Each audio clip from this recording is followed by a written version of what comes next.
მადონა დიასამიძე ბაგრატიონის 117 ნომერში კუთვნილი ფართის მიღებას უკვე წლებია ელოდება.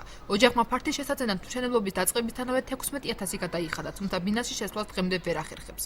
დაზარალებულის თქმით, მშენებლობის დასრულება ჯერ დექსუს, შემდეგ კი ქალაქის მერიას დაევალა. თუმცა 30-მდე ოჯახის ბინები დღემდე დალუქულია.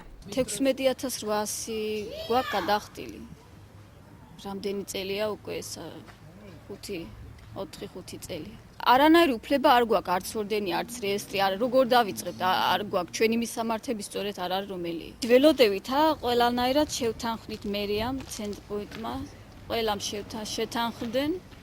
ჩეულიშვილი იყო ჩამოსული, ისა მე აქედან არ წავალ იქამდე, სანამ თქვენ ფართებს არ გადმოგცემთ, სანამ თქვენ არ მიიღებთ თქვენ კუთვნილ ბინებსო.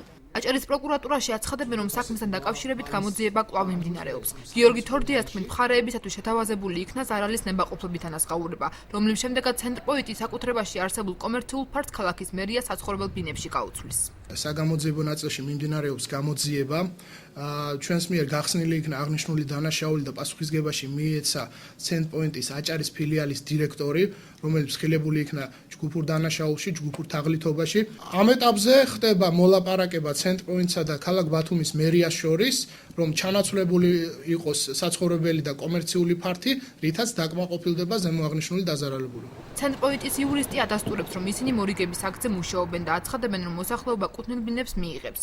ლალი ჩოდრიშვილი მერიასა და დექსუს შორის საეჭვო გარიგებაზე საუბრობს და აცხადებს, რომ მერიამ ხელშეკრულებები დამალა.